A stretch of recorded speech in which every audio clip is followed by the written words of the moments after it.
David here from Holy Trinity Lutheran Church in Akron. Does it seem to you that marriage, the chief among human relationships, is in more trouble in this day and age? To be sure, it's always been difficult. There's an old joke one of my colleagues tells about marriage being like a card game. You start out with a couple of hearts and a diamond, and sooner or later keep hoping for a club and a spade. Dark humor, I get it. But testimony to just how hard it is to sustain a loving and intimate bond over the course of the decades. Circumstances change, and people change. And the covenant that lies at the heart of marriage needs to be able to absorb and respond to all of that change. It's not easy. Some Pharisees come to Jesus. They've got a little test for him, and it involves marriage and divorce, which, believe it or not, was quite the hot topic of debate among the rabbis in Jesus' day. Sly dogs that they are, they're hoping that Jesus will take sides in this debate, thus alienating those who believe differently. But Jesus is the slyer dog in this fight. He understands immediately what's going on, and he doesn't take the bait. Instead, he offers his opponents a much richer proposition. Marriage isn't simply a private love story, he says.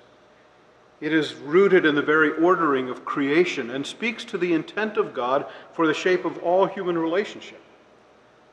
Brought together after the divine pattern, those in marriage are witness to the desire of God for all of us and are models of the kind of deep, intimate, and persistent love that God bears for all the created order.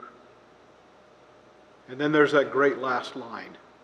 Therefore, what God has joined together, let no one separate.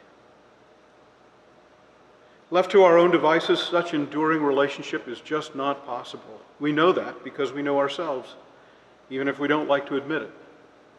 The self-centeredness of looking out for number one is the most popular mantra in modern culture, and it screws up our love for each other every single time.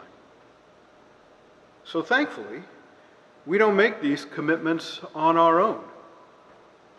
Doing weddings here at Holy Trinity, I always ask couples to remember that when they turn to each other and take hands and make those promises, to be conscious of the fact that there's another set of hands embracing theirs.